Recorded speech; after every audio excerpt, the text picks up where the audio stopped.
promote Nueva Ecija to the world? Again, how will you promote Nueva Ecija to the world? During the pandemic, I was able to experience farming in our province, in Llanera, and it became an eye-opening to me.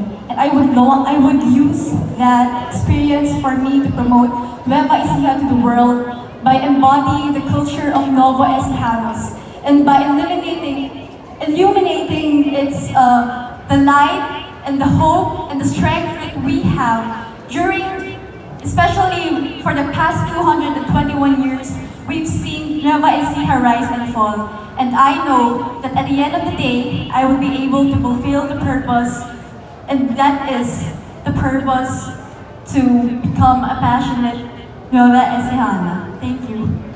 Thank you so much, Binibining. Amazing. Still, how are you able to extract that good answer from the time that you have? Partner, it's not really easy because our Binibini do not know the question that will be thrown to them. Kaya believe na believe kami kanina pa ni partner because all our Binibini girls are so classy, even under pressure. Go, let's say you joined many national pageants already, right? Do you have any unforgettable experience? Lalong-lalo na sa question and answer portions. Meron ka pa mga ganun na moments, aha moments. What can you share? Actually, partner, one memorable situation for me was during Miss Millennial because during the coronation night, I had an eye abrasion. So I went to the hospital, emergency, and it's very difficult because in a pageant, you really want to prepare and be your best, but at the same time, you have an eye abrasion, so that was the most toughest. And yet, I was able to win the third runner-up. So now, partner, we have our Binibini. Can you please join us here on center stage? Our Black Barbie is ready. Okay, Princess, how are you? I'm fine and I'm so blessed that I'm part of the top 6. I just hope that on this final round, I will make myself proud and also the whole San Joseñas and the whole Nueva Ecija. Binibini, they are already proud of you. So here is your final question. Oh, before that, partner, let me just remind our Binibini that you only have 60 seconds to answer this question. And all of you in the top 6 will be given one same question. So Binibini, here is your final question. How will you promote Nueva Ecija to the world? Again, how will you promote Nueva Ecija to the world? Sadly, Nueva Ecija is known to many people, especially to those who are living in major cities, as a typical provincial lang. If I were to be crowned as the next Binibining Nueva Ecija 2022, I will promote the tourism in our province by being the representation of the youth and advocating farm mechanization. Because with the aging farmers and the disinterest of youths in farming are national food security concerns. That is why I believe that the youth should indulge in agriculture because the youth have the ability to cope up with innovations. We are the future prime movers of agriculture by looking at it as more than just finding the one under the sun. And I believe that with all the modernization happening in our country, agriculture is still the key to address the issues regarding food security and food sustainability. Thank you so much.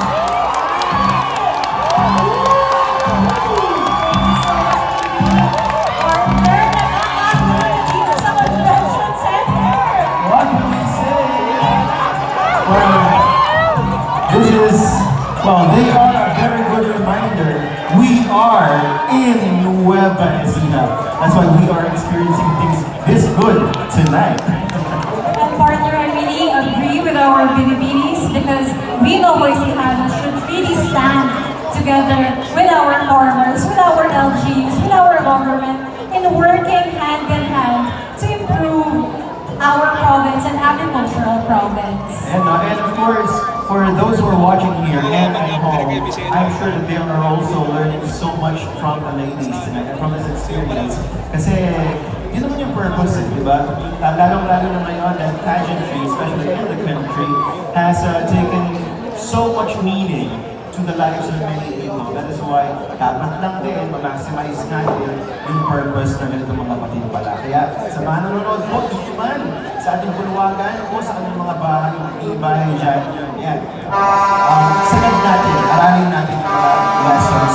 So now, my partner, we have our third Binibini. Hello, Binibini! How are you?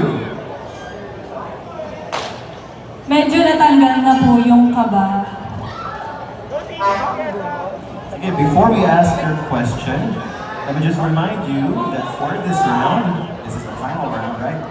You will be given 60 seconds only to answer the question. And all of you in the top 6 will be answering only one question. Alright? Are you ready, Binibini? Yes, I'm ready. So your final question is, how will you promote Nueva Ecija to the world? Again, how will you promote Nueva Ecija to the world? I am very proud to say that from 1852 to 1912, San Isidro, my town, became the capital of Nueva Ecija.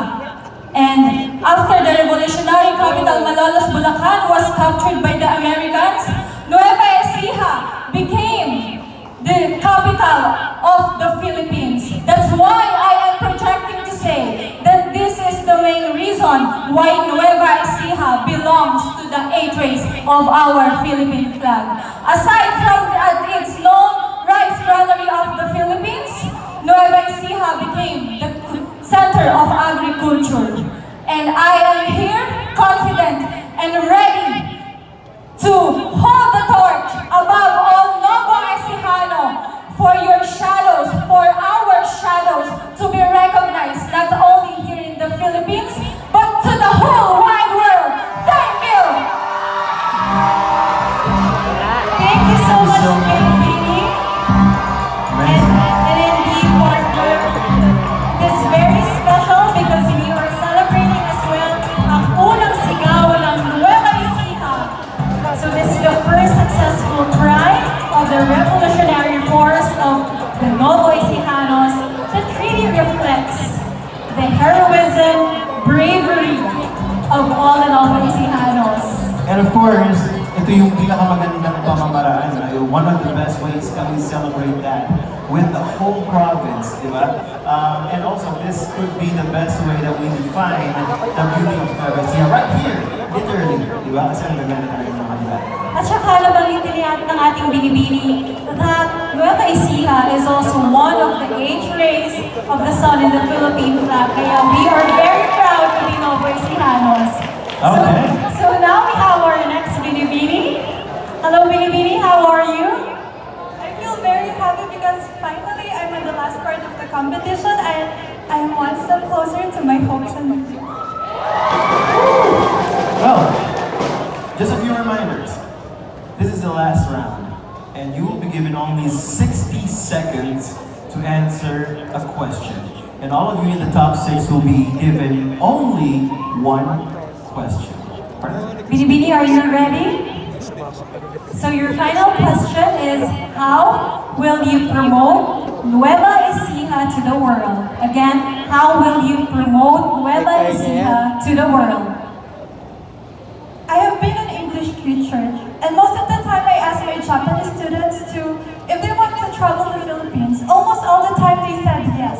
But when I ask them which place they want to visit, no one knows Nueva Ecija. They can't even pronounce it. That's why if I win, it will be my personal mission to promote our province through social media. And at the same time, I will also serve as the voices for our farmers, because these farmers are our fathers, our mothers. These farmers are us. So while making sure that we are making Nueva Ecija the greatest agritourism destination, not only in the Philippines but the entire world, we can make sure that no Nueva Ecijano will be left behind. Thank you. Thank you so much, Binibini! Partner, nakita ko yung mga tawa mo dyan, ha? Talagang talagang namin sa complete all. Of course, ano to sabi nga natin, this is the final round of competition and our candidates are really bringing their A game for this round. I agree, partner. Kanina pa kami talaga nai-impress sa ating Binibinis. At isa po itong patunay na ang Novoy Ecija, there is never Happy and blessed mga nakasama ko sa Tausa, syempre. And hello po sa aking mga supporters.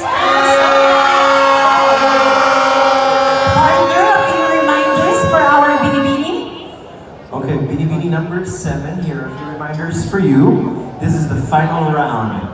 And for this question, you will only be given 60 seconds to answer. And all of you in the top 6 will answer one single question. So are you ready? I have to be ready. So Binibini, here is your final question. How will you promote Nueva Ecija to the world? Again, how will you promote Nueva Ecija to the world? Of course, the primary reason why I joined Binibining Nueva Ecija is to boost the tourism industry of our province that was greatly affected by the pandemic. I will promote Nueva Ecija using social media in an upgraded manner. How? By showing our tourists not only our tourist destinations, but also what they can learn in different parts of Nueva Ecija. We are an agricultural province.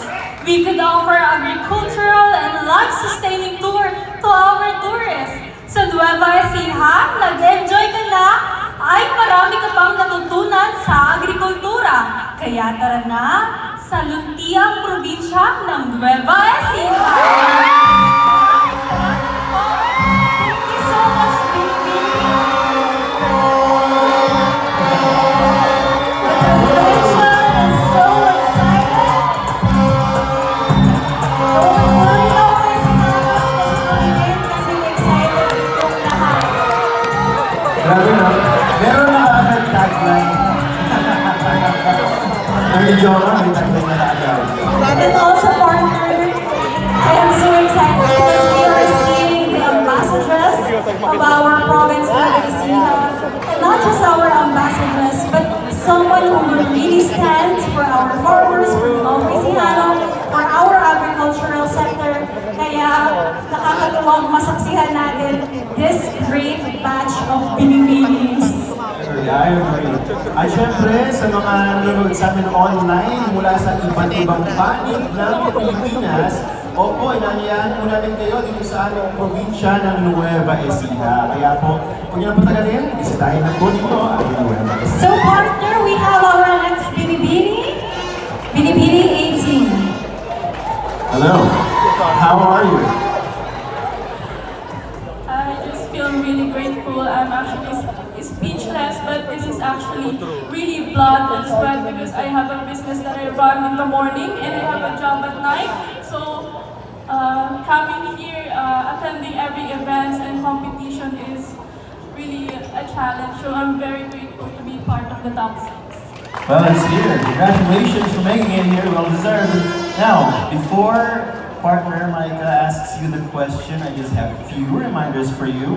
And you are the last candidate in the top 6. Okay, she will ask you the same exact question she asked the other finalists. And you will be given 60 seconds to answer this question. Ready? Okay, Binibini, your final question is, how will you promote Nueva Ecija to the world? Again, how will you promote Nueva Ecija to the world?